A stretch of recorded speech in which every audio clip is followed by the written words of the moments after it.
Hello,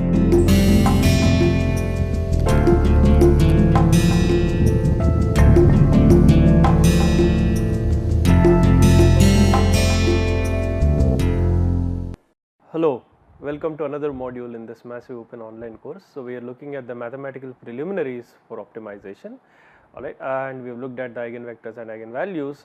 In this, we will start looking at a different type of matrices known as positive semi-definite and positive definite matrices. So, we are going to look at the properties of and definition of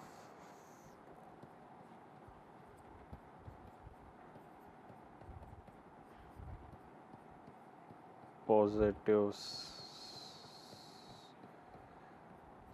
semi-definite and as well as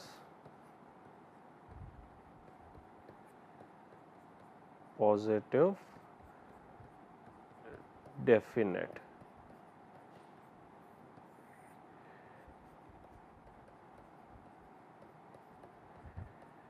Positive semi-definite and positive definite matrices, and this is often abbreviated as PSD matrix, and this is often abbreviated as a PD, positive definite matrix. A matrix can be positive semi-definite matrices, that is there can be positive semi-definite matrices and positive definite matrices, okay.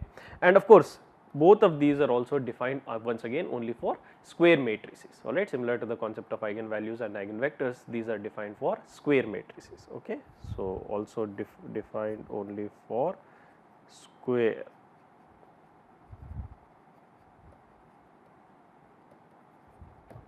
Okay. Now, now matrix A, consider a matrix A.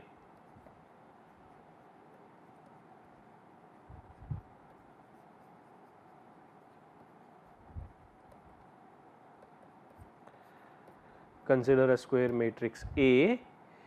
Now, if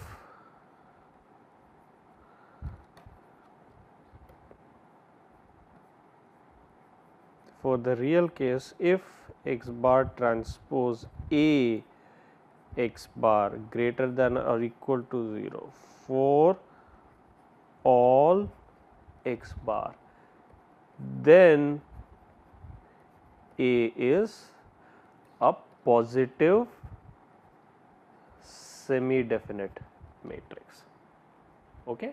So, x bar transpose A x bar is greater than or equal to 0. Now, if x bar transpose A x bar is strictly greater than 0 for all x bar, then A is a positive definite matrix. So, this is positive semi-definite and positive definite matrix. If x bar transpose A x bar is greater than or equal to 0, right, for all x bar, all vectors x bar, then it is positive semi-definite. If it is strictly greater than 0, then it is positive definite. Now, these are for real vectors and real matrices. Now, for complex vectors and matrices, now this definition is for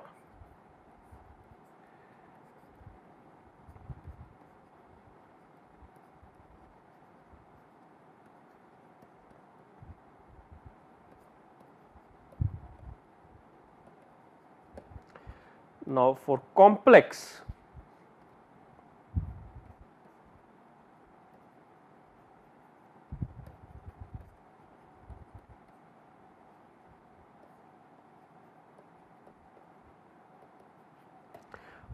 vectors for matrices, as we have seen before, we have to replace the transpose by the Hermitian. So, x bar Hermitian x bar greater than or equal to 0 for all x bar implies positive semi-definite, and further x bar Hermitian x bar strictly greater than 0 for all x bar implies a positive definite matrix. So, this definition is for complex matrices and vectors. Let us take a simple example to understand this. Consider a square matrix. Consider a square matrix A equals 2, 6, 6, comma 18. Let us consider the square matrix 2 cross 2 square matrix 2, 6, 6, 18. Now let us look at x bar transpose A x bar. This is a 2 cross 2 matrix, so the vector x bar will be 2 dimensional x1 x2 times 2, 6, 6, 18 into x1 x2, and this is equal to, you can see this will be equal to, well, this will be equal to twice x1 square when you multiply this out plus 18 x2 square plus 12 times x1 x2, and this will be equal to, you can easily check, twice x1 plus 3 times x2 square, which is a perfect square, and therefore, this is always greater than or equal to 0. Hence, hence now you can see this also, this is not strictly greater than 0, because 2x1 plus 3x2 equal to 0 if x1 equals minus 3 over 2 x2, alright. So, this is only greater than or equal to 0. If 2x1 plus 3 equals 0, then this will be 0, that is x bar transpose x bar will be 0, otherwise it is greater than 0. Therefore, in general it is greater than or equal to 0, hence the matrix A is positive semi-definite. Hence, this matrix, hence A is positive semi-definite. Since x bar transpose A x bar is greater than or equal to 0, is greater than or equal to 0 for all x bar. Let us look at a property of this positive semi-definite. Let us look at a very interesting property.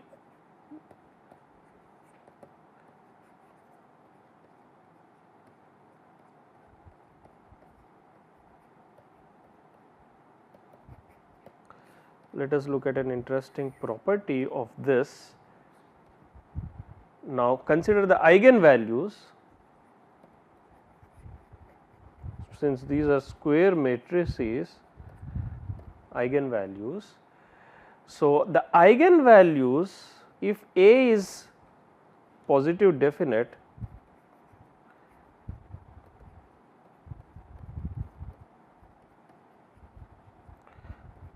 then the eigenvalues lambda I of A, denoting this by lambda I bracket A, these are strictly greater than, all the eigenvalues have to be greater than 0. On the other hand, if A is PSD,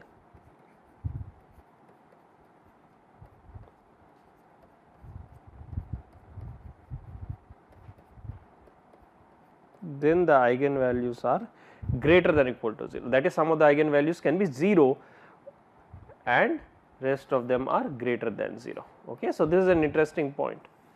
For a PD matrix, the eigenvalues are strictly greater than 0. For a PSD matrix, the eigenvalues are greater than or equal to 0.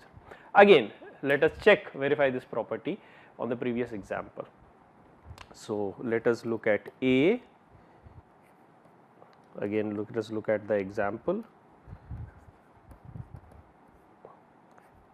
A equals our matrix 2, 6, 6, 18. Now, to calculate the eigenvalues, one has to consider the characteristic polynomial, determinant of A minus lambda I, which is the determinant of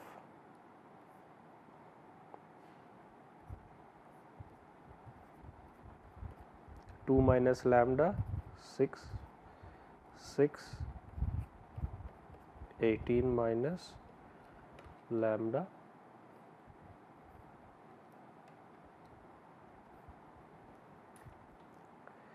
and this can be simplified, the determinant can be simplified as 2 minus lambda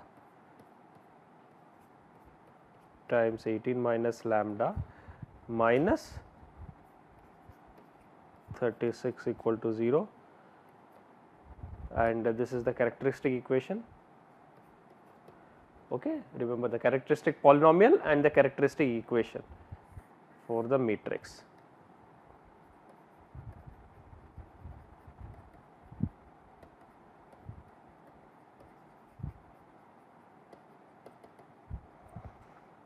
This implies, now if you simplify this, this implies 36 minus 20 lambda plus lambda square minus 36 equal to 0.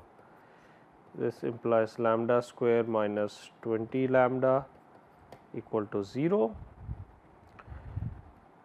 which implies lambda square, which implies lambda square equals 20 lambda, which implies lambda equals 0 comma 20. These are the two eigenvalues. Okay. So, you can see, in fact, what you can see is very interestingly that one of the eigenvalues is in fact 0, correct. If you call this lambda 1 is in fact 0. One of the eigenvalues is 0. This implies, in fact, you can also see, and we also checked that the matrix is PSD, positive semi-definite. Now, for a symmetric matrix, if the eigenvalues are greater than or equal to 0, matrix, one can also conclude that that is not only the forward property, but also the reverse, that is right, that if for a symmetric, that is for a symmetric matrix, if the eigenvalues are greater than or equal to 0, the matrix is positive semi-definite. If the eigenvalues are greater than 0, the matrix is positive definite. For symmetric matrix A, it is an interesting property. For a symmetric matrix A,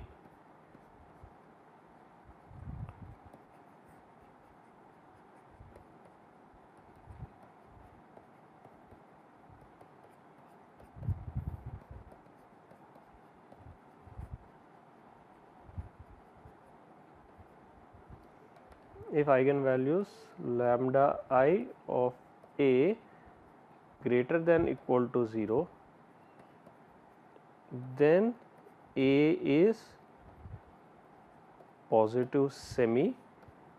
If lambda I greater than or equal to 0, then A is positive semi definite. If lambda I A is greater than 0, then A is a positive,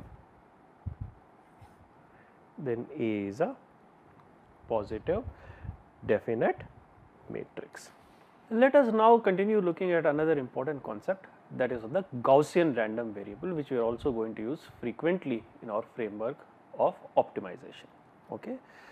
So, we want to look at the basic concepts of Gaussian random variables, which are central to our discussion on optimization. So, what is a Gaussian random variable? Well, x is a Gaussian random variable. X is Gaussian random variable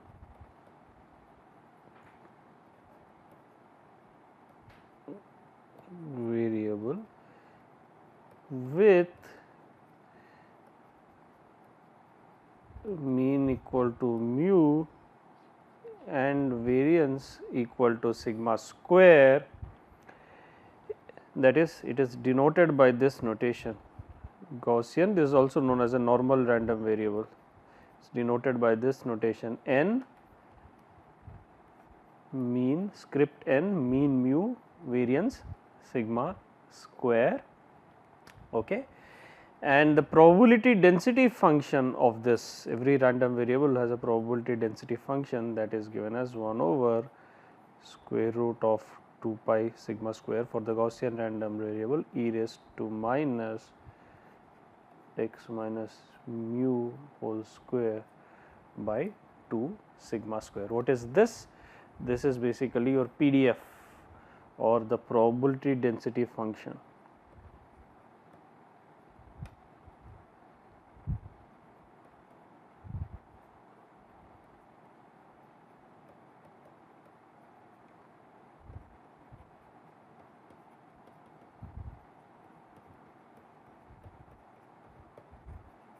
PDF of the Gaussian random variable with mean mu and variance equal to sigma square. Okay, so this is the probability density function, and you might also recall that many of you might be familiar that the shape of this probability density function is given by this bell shaped curve with the peak occurring, that is the peak of this occurs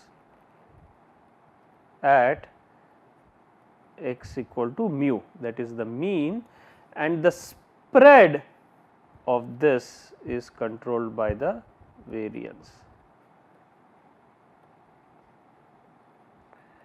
equal to sigma square controls the spread. So, the peak occurs at the mean.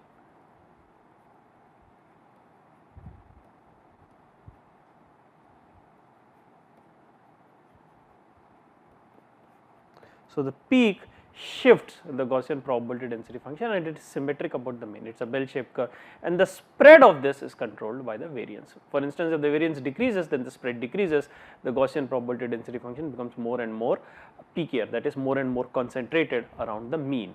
Okay. So, as the variance decreases, it becomes more and more concentrated around the mean. Okay.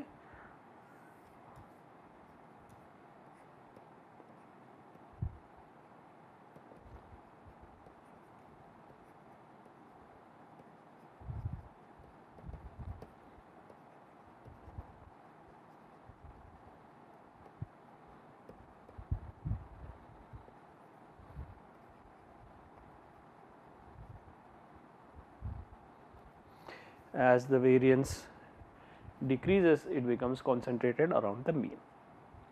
Okay. And now one can define a new random variable x tilde by subtracting the mean and dividing by the square root of the variance or sigma, which is the standard deviation. Okay. So, now you can see this x tilde is also, which is derived by subtracting the mean and dividing by the standard deviation sigma.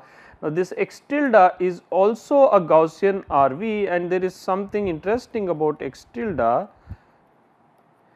The mean of x tilde will be 0, that is expected value of is 0, and the variance, that is expected value of x tilde minus mu or x tilde square in this case, since mean is 0, is equal to 1. So, mean equal to 0 and x tilde is Gaussian RV with mean 0 and variance unity. Okay. So, this is a Gaussian RV with mean equal to 0 and variance equal to 1. Such a Gaussian RV with mean equal to 0, variance equal to 1, this is termed as the standard normal random variable. Standard normal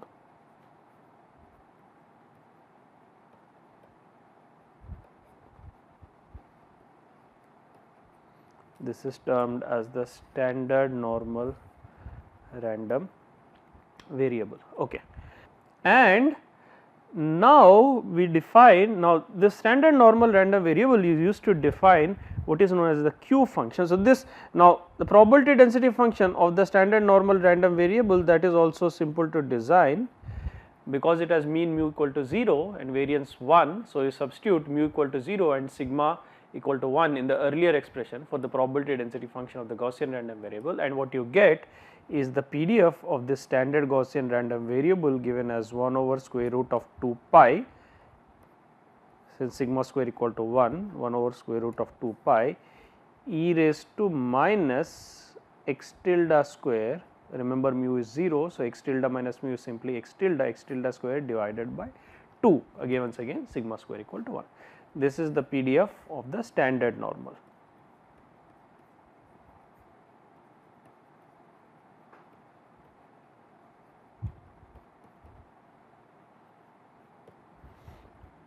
And one can define the Q function of the PDF of the standard normal, that is the probability that the standard normal Gaussian random variable x tilde is greater than or equal to a quantity x naught is denoted by Q of x naught. This is also termed as the Q function or the Gaussian Q function.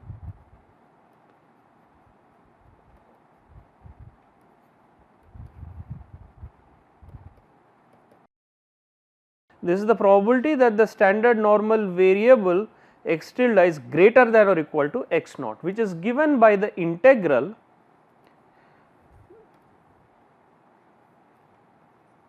x tilde x naught to infinity, the integral of the probability density function of the standard normal variable 1 over square root of 2 pi e raised to minus x tilde square divided by 2 times d of x tilde. That is the probability that this is also equal to the probability that x tilde belongs to the interval x naught comma infinity.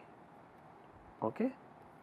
That is basically what we are asking is the question, what is the probability that x tilde, the standard normal random variable, takes a value greater than or equal to x naught, or basically that it lies in the interval x naught to infinity. And that is, remember, the probability that the random variable lies in a particular interval is given by the integral of the probability density function of the random variable over that interval.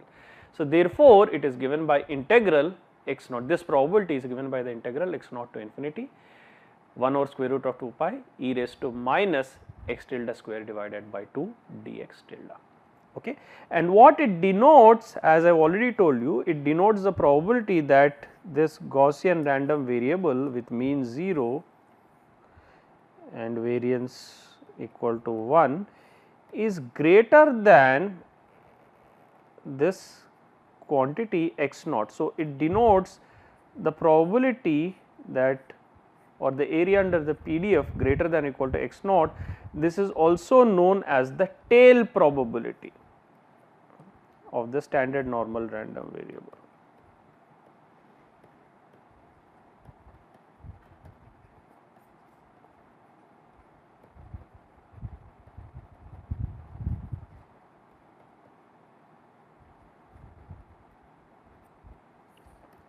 This is also known as the tail probability of the standard normal. There is probability under the tail starting from x naught. This is also known as the complementary cumulative density function. The cumulative density function gives the probability that the random variable takes value less than x naught. The complement of that, or 1 minus the CDF, gives the probability that it is greater than or equal to x naught. This is therefore known as the complementary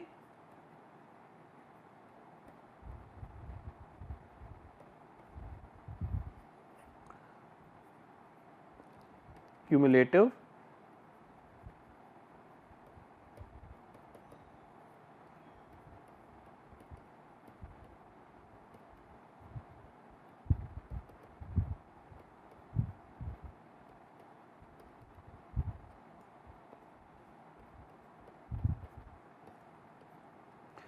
also known as the complementary cumulative distribution function, or the CCDF of the standard normal random variable. Now, let us come to a multivariate Gaussian random variable or a Gaussian random vector.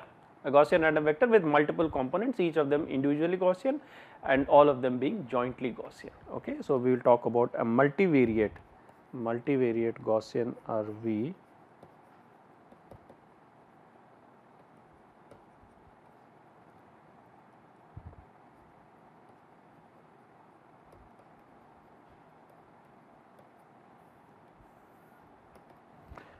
Now, a multivariate Gaussian RV is given by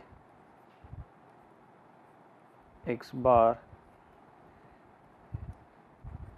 equals x1 x2 up to xn, and this is a Gaussian random vector x bar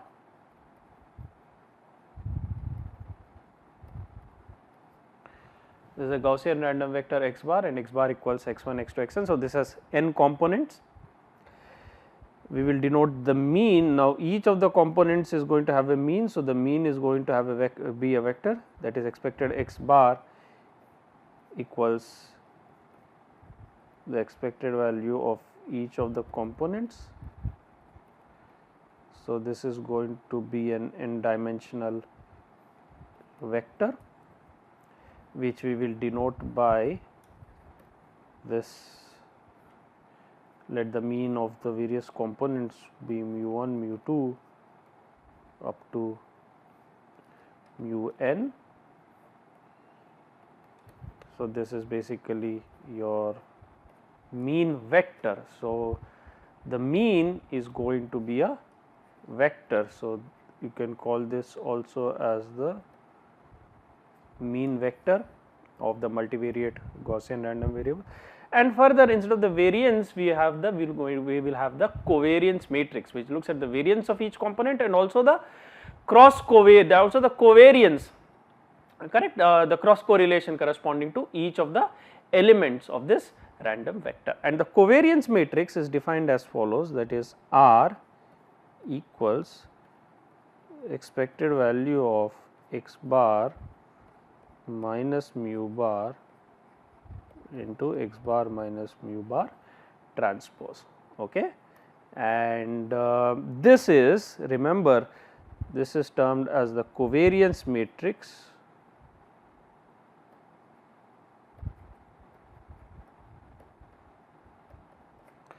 This is termed as a covariance matrix, and this is an n cross n matrix. This is termed as a covariance matrix and this is an n cross n matrix, and the probability density function of the multivariate Gaussian random variable and you can also denote this as n again. So, the multivariate Gaussian random variable you can denote it as Gaussian random variable with mean vector mu bar and covariance matrix R, and the probability density function is given as 1 over square root 2 pi raised to the power n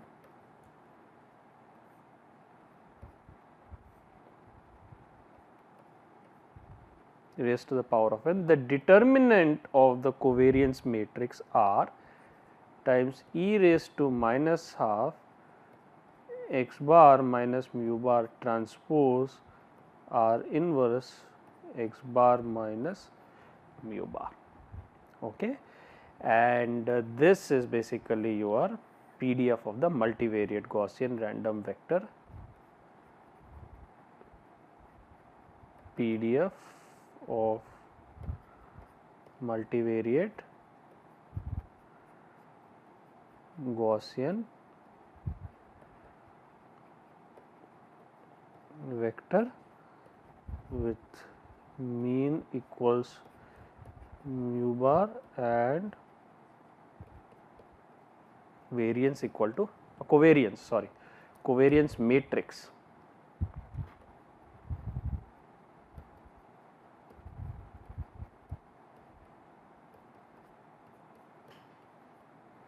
And covariance matrix equals R.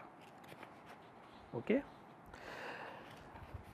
all right, and that is the expression for the PDF of the multivariate Gaussian random vector. Let us now look at an example to understand this, and let us look at an interesting special case of this multivariate Gaussian random vector, which is when the different components of this Gaussian random vector are independent. So, consider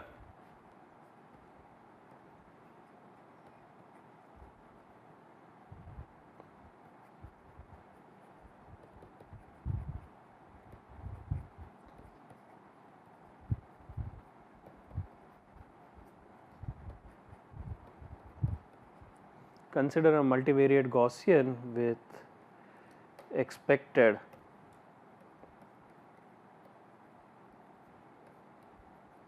x bar equals mu bar equals the 0 vector and expected value of xi into xj, the different components, is equal to 0 if I not equal to j and sigma square if I equal to j.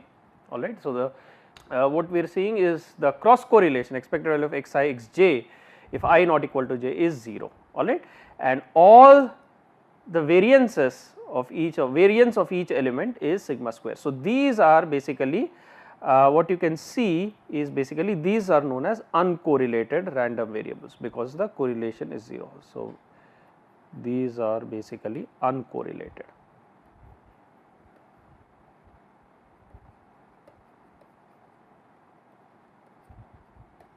Uncorrelated Gaussian random variables is the cross covariance is 0. These are uncorrelated Gaussian random variables. Okay. And now, if you compute the covariance of this, that will be given as, or the covariance matrix of this, that will be given as, well, we already seen, that is x bar minus mu bar into x bar minus mu bar transpose. Now, mu bar is 0. So, this will simply be expected value of x bar into x bar transpose, which is now, let me write it in terms of its vector.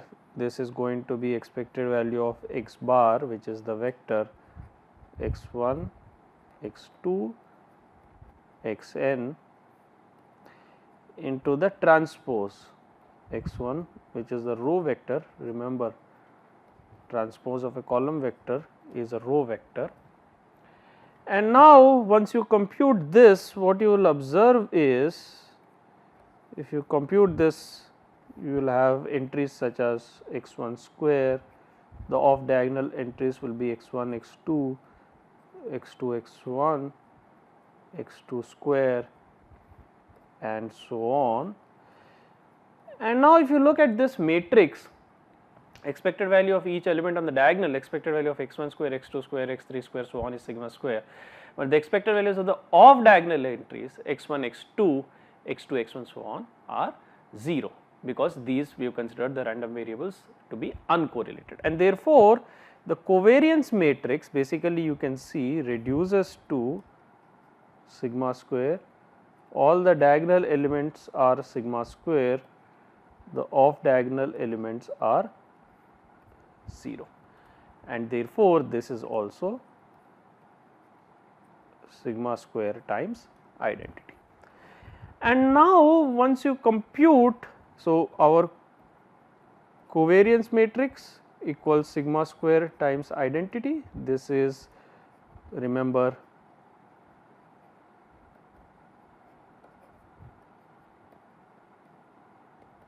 this is our covariance matrix, and therefore, the multivariate Gaussian probability density function is given as 1 over square root. Now, if you look at the determinant of this, determinant of r is sigma square times identity, determinant of r is sigma square raised to the power of n, which is sigma to the power of 2n, and therefore, the probability density function is 1 over, let me just write it separately, is 1 over square root of 2 pi raised to the power of n sigma raised to the power of 2n, that is the determinant, times e raised to minus half x bar minus mu bar, that is x bar transpose R inverse.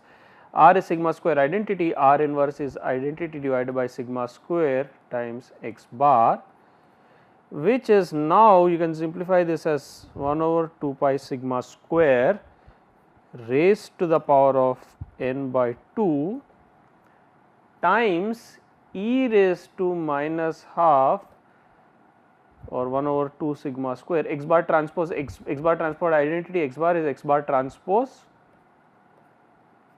x bar.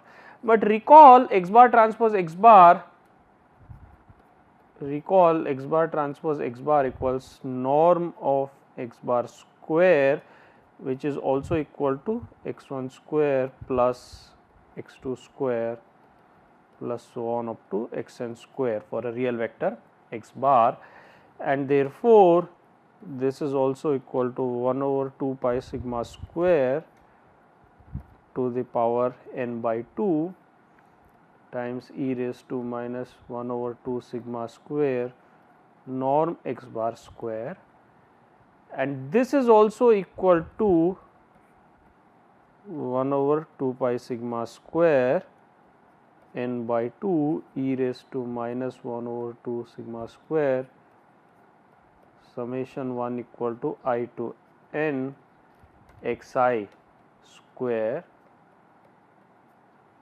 And interestingly, now you can also write this as the product I equal to 1 to n 2 pi sigma square, or 1 over, you can also write it as 1 over square root of 2 pi sigma square e raised to minus x I square divided by 2 sigma square, and therefore, now this is the product symbol similar to summation, this is your product symbol, product I equal to 1 to n, and now you see these are the individual PDFs,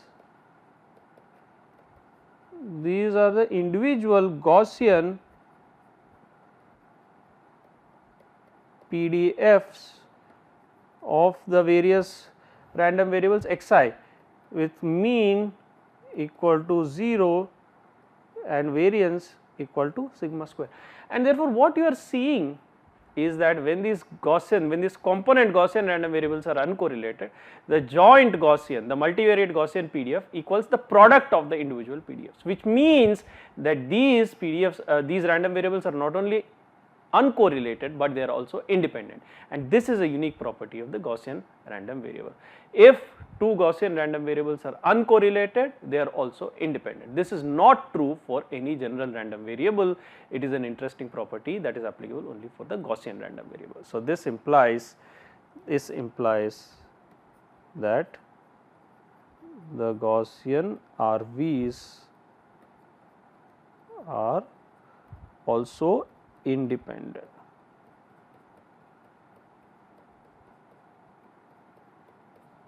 Okay. So, for a Gaussian RV,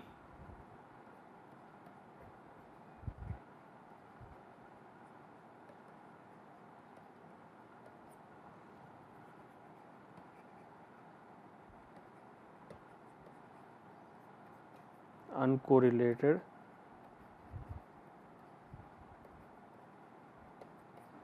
implies that they are independent.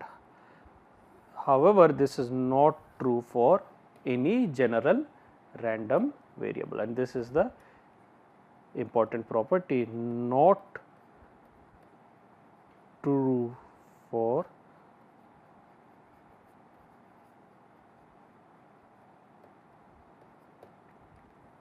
but the other way around is always true, right? For any random variable, if they are independent, if two random variables are independent, then they are going to be uncorrelated. However, it is in general, it is only for a Gaussian random variable, it is true that if they are uncorrelated, they are also independent. This is not true for any general random variable.